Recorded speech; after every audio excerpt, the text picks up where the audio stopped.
Alrighty, folks, we're going to go ahead and get started while folks are finding their seats. Thank you all for joining us this evening. I'd like to introduce Frédérique Irwin, the President and CEO of the National Women's History Museum, to welcome you all tonight.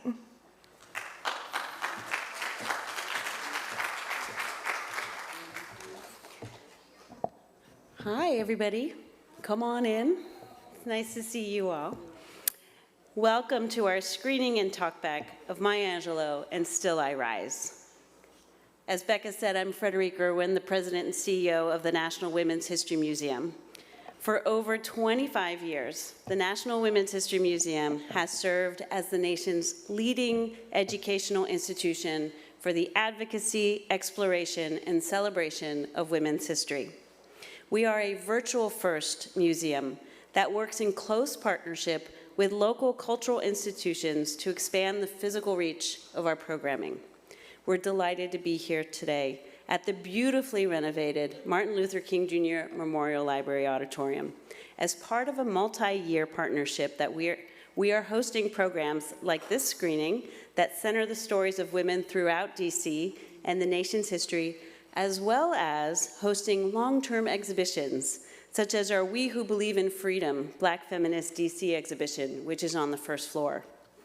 I hope you'll spend some time visiting this exhibition and learning about the incredible change makers who have had a profound impact right here in Washington, DC, but also across the nation.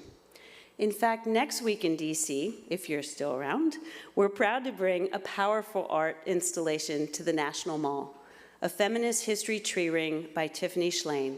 On Thursday, November 2nd from 1 to 4, we'll join our coalition partner, A Tour of Her Own, to offer free women's history shuttle bus tours from the art installation at the base of the Lincoln Memorial through Washington and ending right here at the MLK Library, where you'll have a guided tour of the Black Feminist DC exhibition.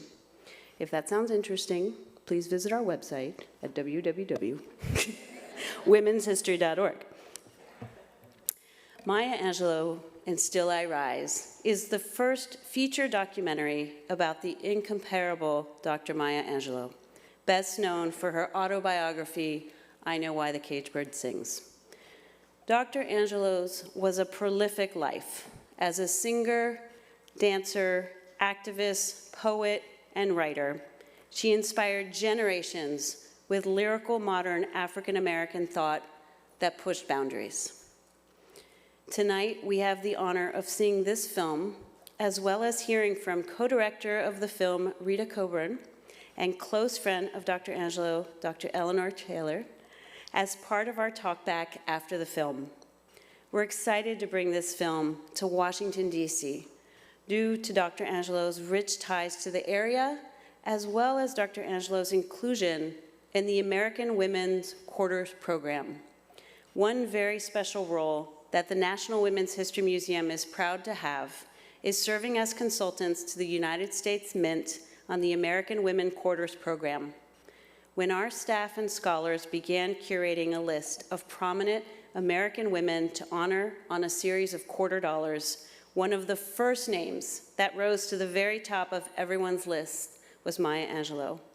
Her quarter was released in January 2022, and it was the first to be released in this inspiring program, making her also the first Black woman to be featured on a U.S. quarter.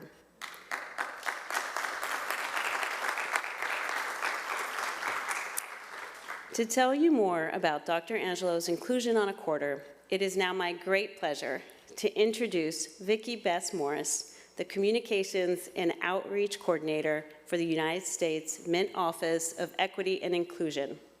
Vicky Best-Morris serves as the Office of Equity and Inclusion Technical Expert and Representative on Outreach and Communication Matters related to the diversity, equity, inclusion, and accessibility efforts within and outside the Mint. Welcome, Vicky.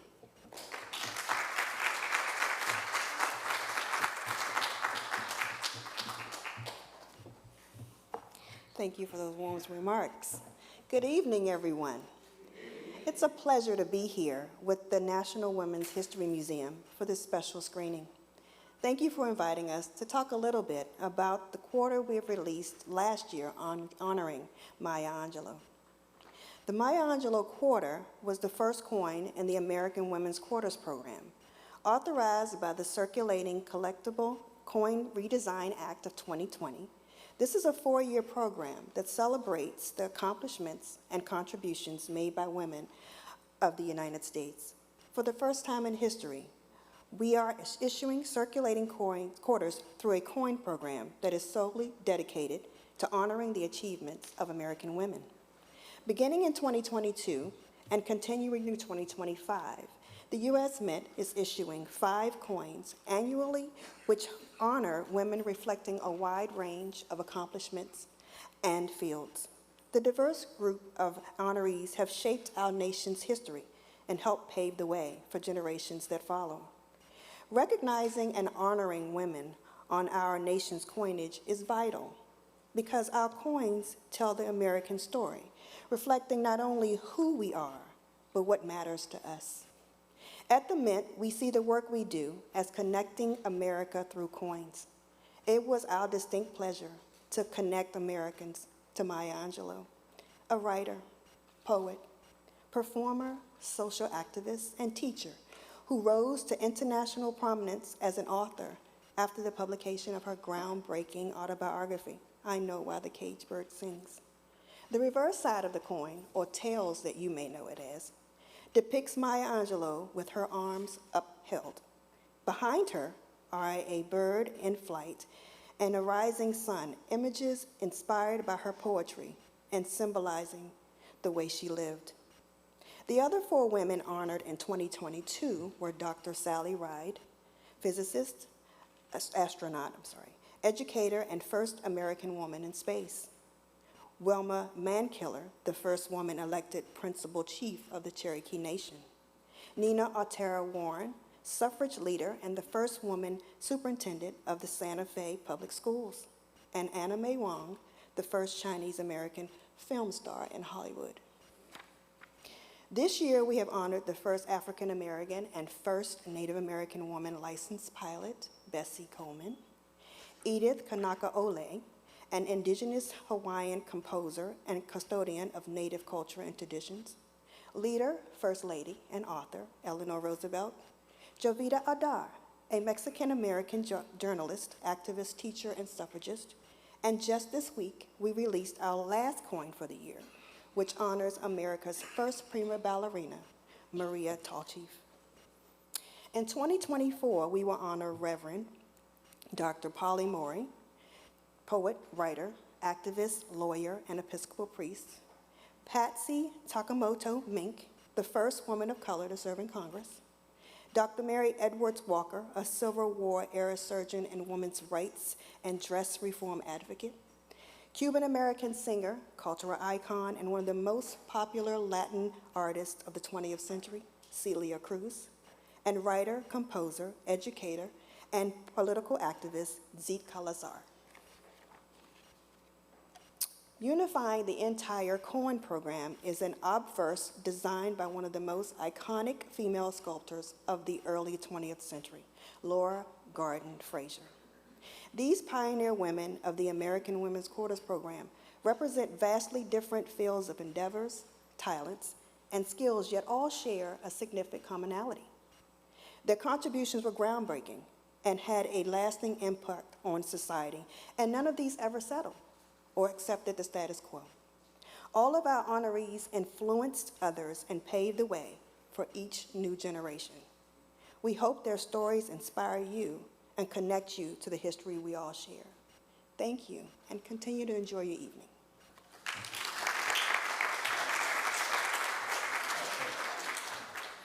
We'd now like to invite co-director Rita Coburn and Dr. to say a few words before the film begins.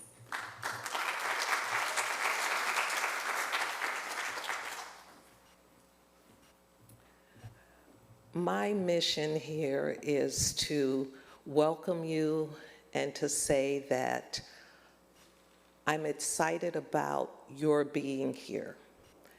Every one of you being here tonight is acknowledging the life and the life work of Maya Angelou. She touched so many hearts, whether you read her book, heard her speak, whether you're going to teach about her.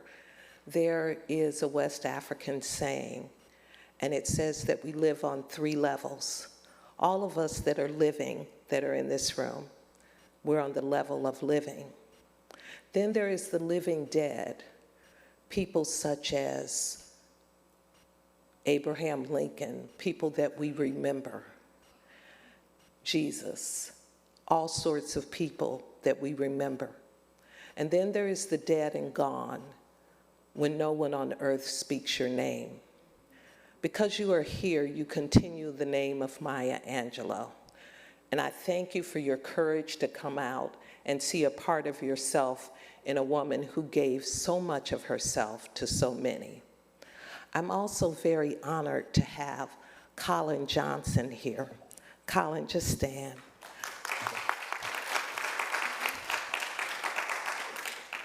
Colin Johnson is Maya Angelou's grandson. And the love that she poured and shared with me about him and the stories in some of her books that are there.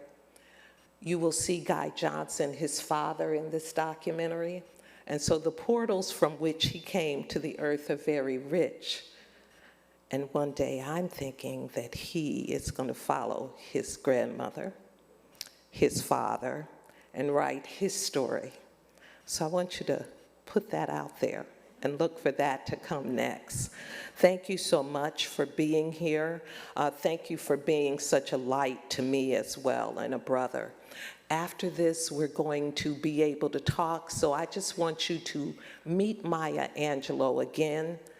Even if it's for the first time, spend some time with her. I'll be with Dr. Eleanor Traylor, Professor Emeritus from Howard. And there she is. You should know whenever she walks in the room. There she is. And she is going to meet her, she's going to see her friend again. So this is an important moment for us that are on this side right now of the living. May you be blessed. May you always be part of the living dead and not the dead and gone. Record your stories, share them with your family. And after this documentary, we'll share everything that we can with you. Thank you so much for being here. Thank you.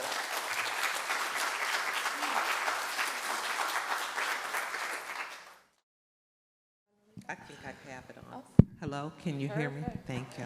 All right, what a wonderful film. Thank you all so much for staying to learn a little bit more. Let's give them another, let's warm ourselves up. It's cold in here, and we just had an amazing time watching this film. First feature-length documentary about Dr. Maya Angelou. What a treat. Now, today's Talkback is all about all of you. So if you have a question, please just raise your hand. I'm gonna bring you the mic so that you can ask our esteemed guest, co-director, Dr. Eleanor Traylor and Rita Coburn and Dr. We are so honored for them to join us tonight. So yes, please, we are so honored. Now to warm us up, I'll be looking out to the audience. Please raise your hand if you have a question, and I'll come to you. But I have a few questions of my own to get us started. Dr. Traylor, was this your first time seeing this film? Yes, it is, and I'm knocked out. Here is the reason. Yes, I am. So thank you, Rita, for this. Thank you. Where's Madam President? Is she gone? Oh, I think she just stepped out. For this program. Thank you. And thank you, my darling program manager, for arranging all this.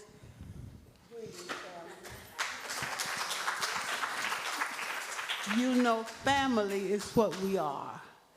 This is what Dr. Angelou preferred. I could have said, ladies and gentlemen, sisters and brothers, but I am an economist. Family says it all. That's right. Now, this movie, I'm sorry to take so long, but this movie knocked me out of my consciousness. I have been saying my generation, you know, Maya Angelou is my generational sibling. No, she ain't. Those were the big girls and boys that you just saw. That movie was made in 2012. We started in 2010. In 2010, but 2012, That's when that's we recent. started. But the events take place before that. Do you understand? So I'm about 10, 12 years the junior of that. You know what I mean? 10 years ago, they were the age that I'm approaching now. And so I had to say to myself, don't be vain and think you are of that generation.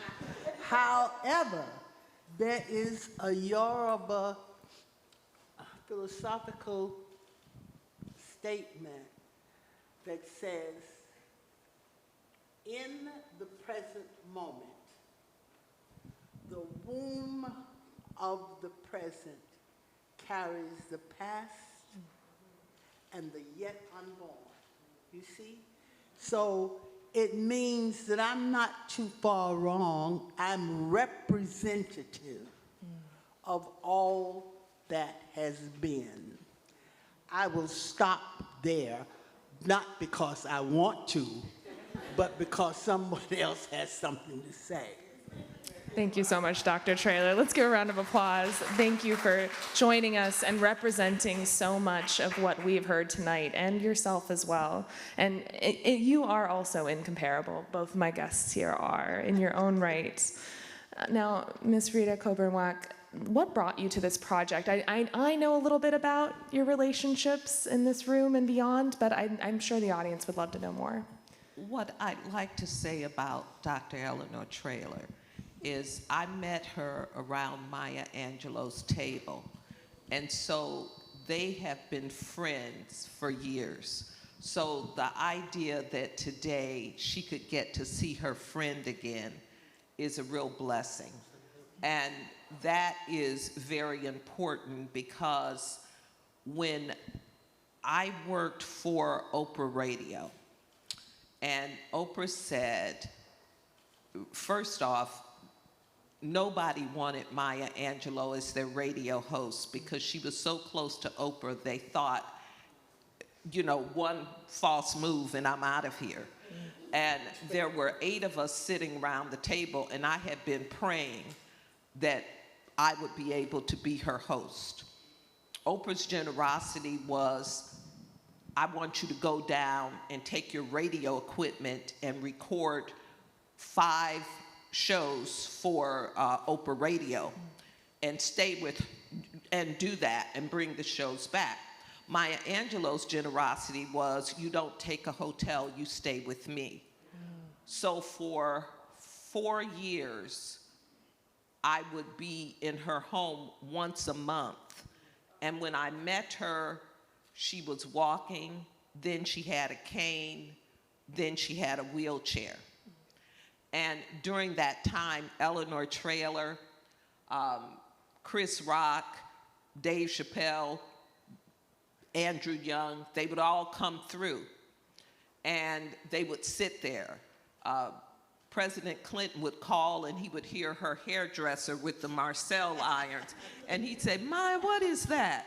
And she, you know, and she'd just keep going because she didn't want him to know she was getting her hair done at the time.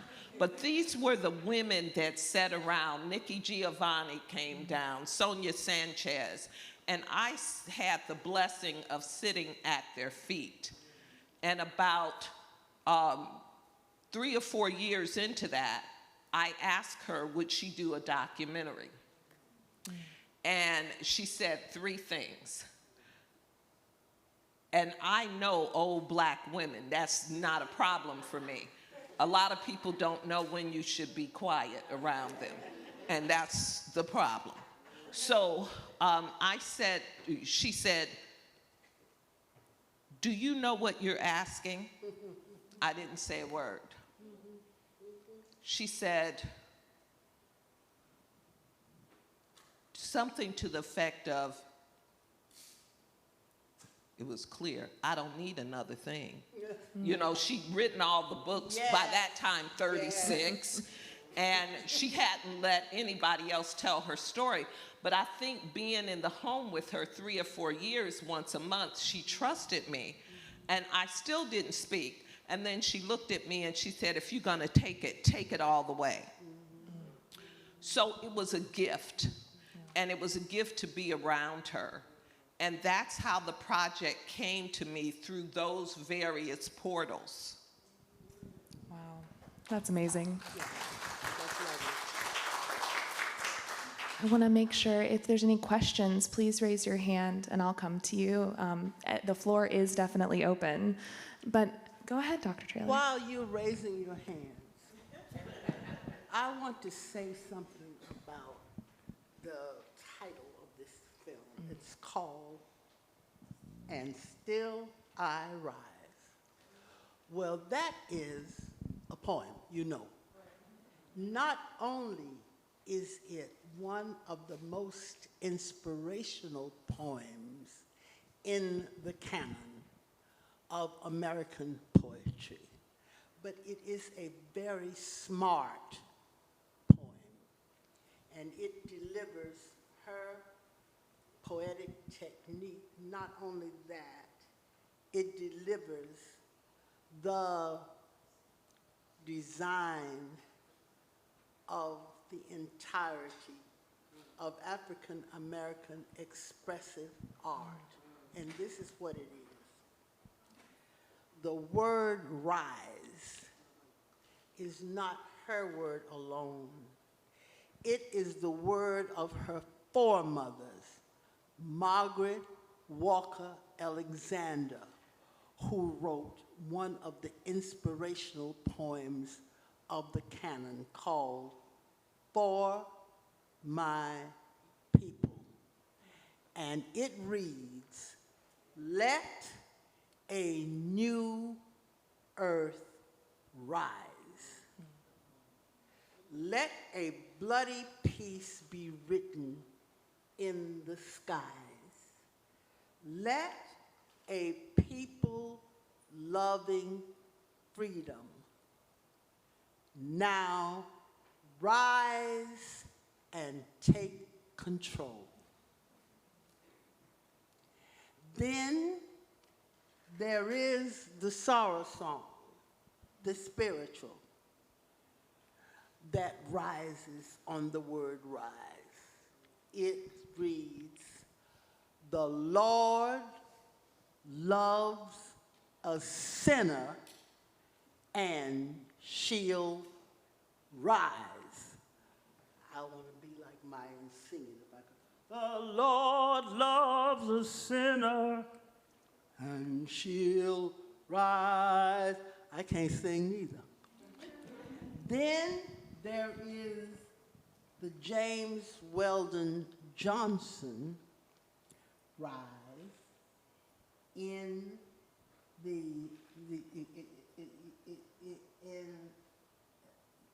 I know what it is. In one of the most, in the anthem of the canon, facing the rising sun of our new day begun.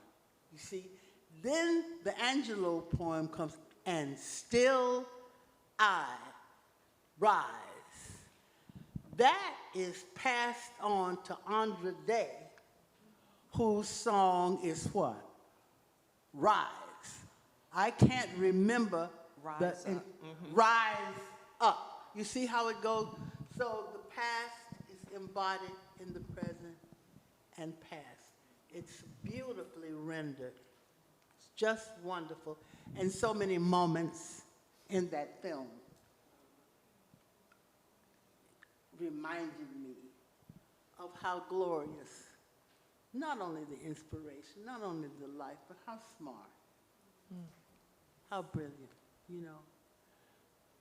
The establishment of a new platform of American, of American writing, because she inaugurates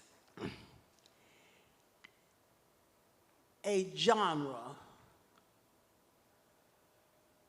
that Dr. Lorraine Henry, sitting there, has written tribute to. It's a genre that blends autobiography and fiction, and is called life writing. And Lord, do we have plenty of it these days. Everybody in the world who can grab a pen is writing a memoir. And that's good in one sense, you know what I mean? But we have another space opened for creative effort.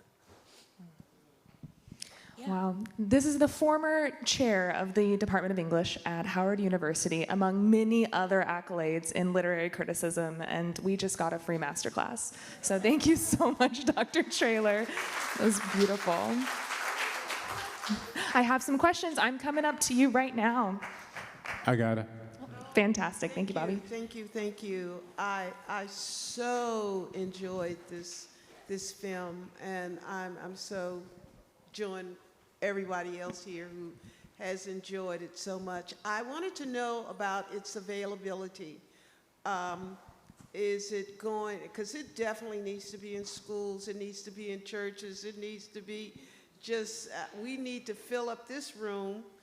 I thought it was magnificently produced, and the information that was shared is information that was so enlightening to me. As old as I am, I did not know all that she had accomplished, and it was so enlightening. I thank you both all so very much for it, but I would like to know, when is it going to be available to the general public? Thank you. So the film came out in 2017. We took it to Sundance in 2016, and I just can make a statement about America that every February you will definitely find it. It is on American Masters, so it's on their website. There is a educational arm to it by a company called Kina Lober, so it can be sold to schools and things like that and taught.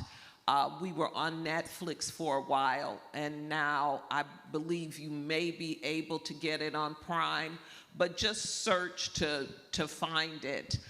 It did come out a little bit ago because she passed in 2014, and it came out in 2016 was when we had the festival market, and 2017 was when it was first broadcast. And I'm always so happy to present it because people are still requesting it, and we're keeping her legacy and the way that she could cross culture and have forgiveness in her heart.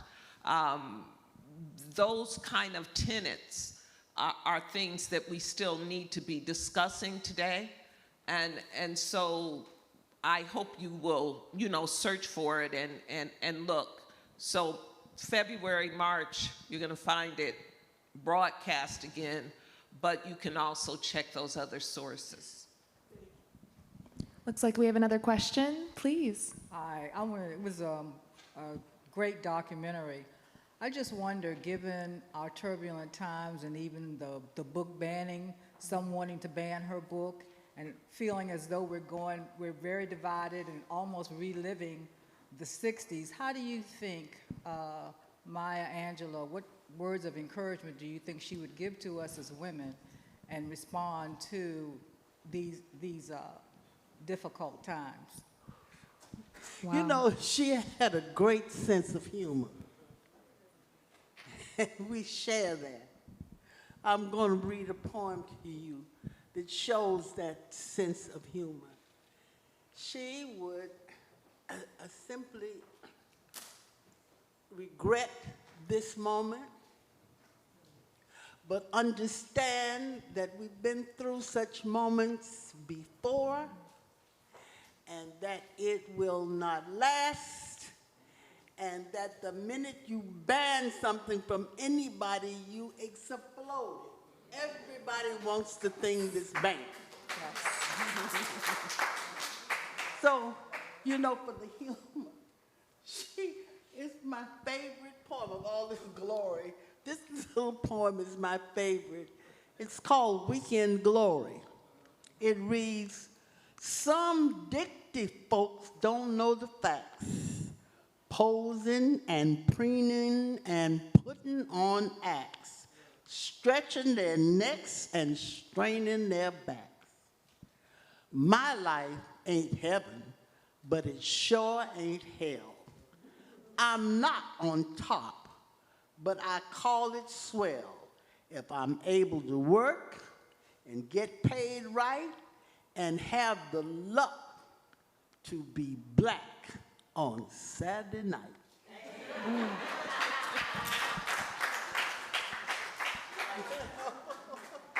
I believe it's a real time for all of us to think about the types of spaces that she was able to cross in her life and the type of reconciliations that she was able to make. The fact that Clinton was 25 minutes away, his family from where she was, the plateau that we live on, even though we see people in different spaces. Right now, so many people in the world are dying, so many souls are leaving us, whether it is in Palestine or in Israel or in countries that because they have no power, they don't make the news. We have to begin to think about outside of ourselves, and I believe that her worldview, which was hard-won, being in Ghana, being in Paris, being in places that a lot of black people born in 1928 didn't have the opportunity to go. She had the courage to do that. And with the courage to do that, with that inaugural poem, she was able to bring everybody together and see everybody. So we all have something that we can do with that as far as bringing peace with you. And in these chaotic moments, thinking about other people, praying for other people, she would pray a lot. She was studying at the time that I was with her in her last years to be a minister. She never stopped learning. She never stopped wanting to give. And she never stopped wanting to create. So you can't be depressed about it. You pray about it. You know that it's going to, as you say, it's going to change. But you also get the opportunity to be the change. And I think that that was part of her life. We have two questions, one here and here. We're going to start here only because somebody first and then we'll come to you. Good evening, thank you. I'm a little overwhelmed right now because I don't know if things speak to you that you're doing or that you want to do. A lot of it, my family, they were part of the migration and they came up from Mississippi and went to places like Chicago, St. Louis, Detroit. Also a speaker, a professor at Howard once told me this, and he said that we have the power to impact our space, the theologian, Dr. Kane, Hope Felder.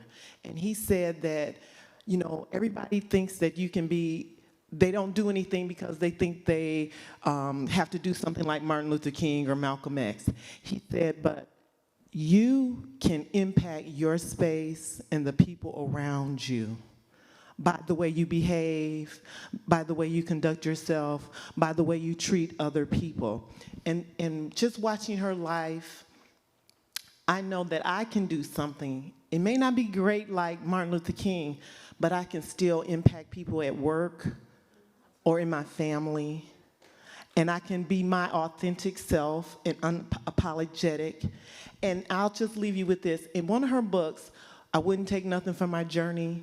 One of the things that I love that she said was that we are more alike than we are unalike because of our humanity. And I can still appreciate a white person or a Chinese person or their culture or whatever, but that doesn't make me less black. That doesn't make me an Auntie Tom.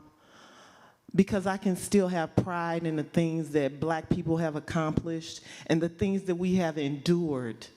And that's the thing that keeps me going. So I appreciate this, and I'm glad that I came out, and thank you. Thank you. We have another question at the top. Yes, hi, good evening, thank you. This is really beautiful, very, very beautiful. As I definitely represent the narrator and orator under my shirt here, I wanted to ask, did she ever sleep with Mr. Frederick Douglass? What she do? What was they really doing, though? You know, how much relationship did they really, you guys didn't really go so much into, and I was joking on that aspect, trust me, but what really did they really, how much were they really involved, I guess, relational-wise?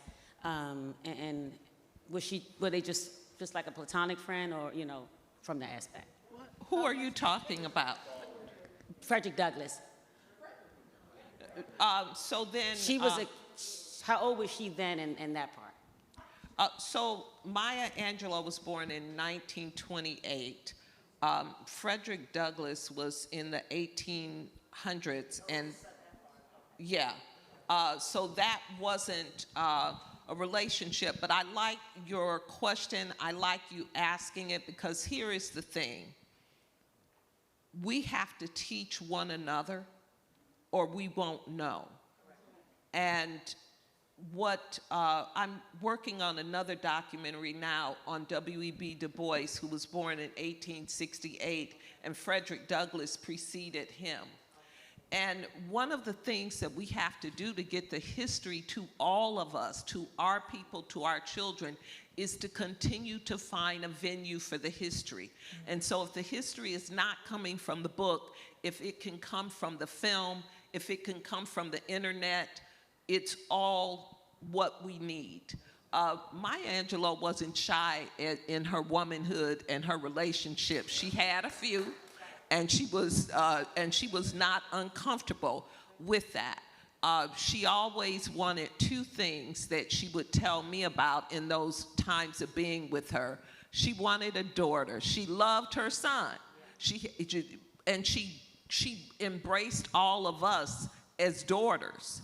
And of course, when you were there, you thought you were the biggest thing in the room until Valerie Simpson walked in and Oprah came by and somebody else came by, and then you were like that. But she embraced everybody.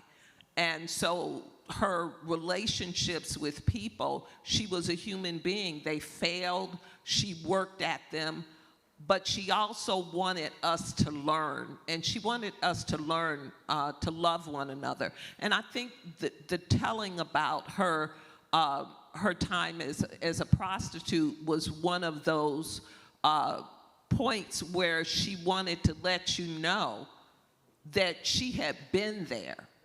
So you've been raped, you've been a prostitute, you've been in pain, you've been married, you've been loved. She was just embracing everyone, and I think that's the important thing. And what the sister said that was standing here is, within your space, you're impacting people. And so, are any of you teachers?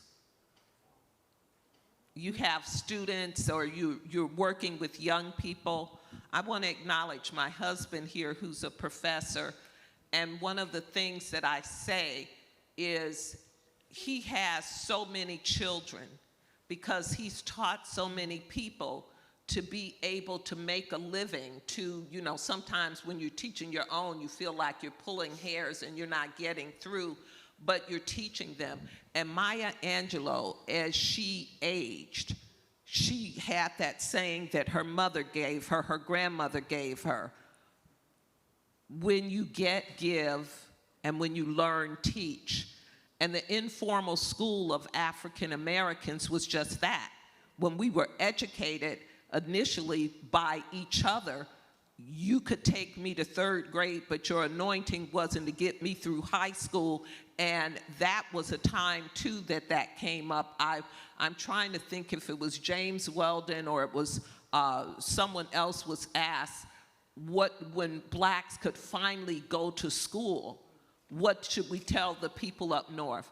Tell them we are rising, because we're getting knowledge. And when you teach others, even in your families, we're rising. And then I would say to you, please, the oldest members of your family and people in your family, all of you have a camera on your cell phone now. We didn't have that even when I was growing up.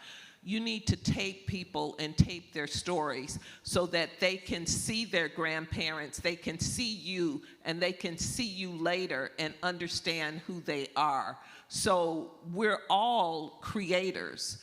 And so to create a documentary and to create a way to let your family know who you are will be an important gift that you can give and give and give.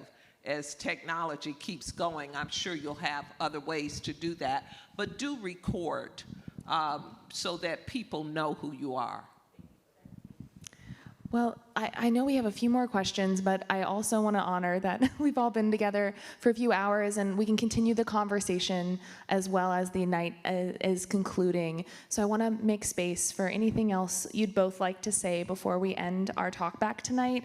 And I want to thank all of you again for staying with us and honoring Dr. Angelou's story and the work of Ms. Coburn-Wack and Dr. Traylor tonight. Thank you all. So I appreciate all of you. So before we end, is there anything? I think we are full. I love it. I think we have done it all. I think we've come all the way around. We've been instructing each other. We've gone to church. We've been everywhere. Good night. Good night, everybody. Thank you all for coming. Thank you. Thank you.